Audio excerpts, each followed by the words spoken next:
পিতা এনায়েত হোসেন হাওলাদার, মাতা জাহানারা বেগম, গৌরনদী, বরিশাল। আমি আমার একমাত্র কন্যা রাইসা ইসলাম রুমিকে বরিশাল জেলার গৌরনদী থানার শরিকল গ্রামের মোহাম্মদ এমদাদুল খান সাহেবের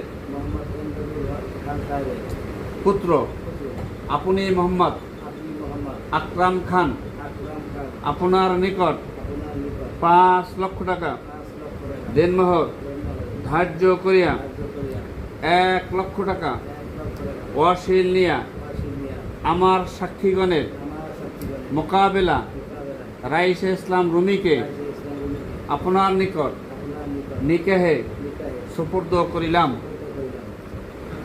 জামাই বাবুজি বলেন, অন্য কেউ কথা বলবেন না।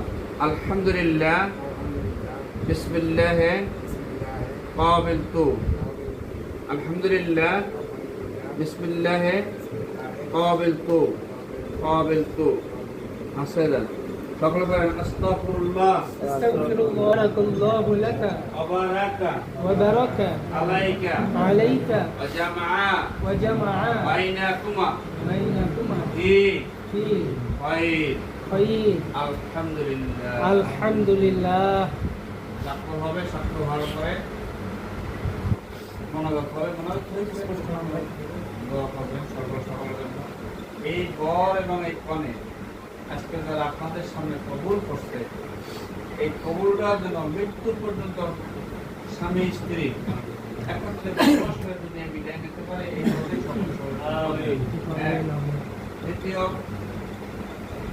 বিবাহ আত্মকালী হয়ে গেছে, স্বামী স্ত্রী হয়ে গেছে, রিজিকের ব্যবস্থা যেন আল্লাহ পরিপূর্ণভাবে করে দেয়। আমিন আমিন আমিন।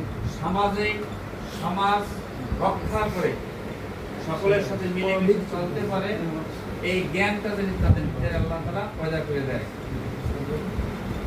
কয়েকটা জিনিস করে চললে স্বামী স্ত্রীর ভিতরে কোনো সময় ঝগড়া হয় না। একটা হইল স্বামী যখন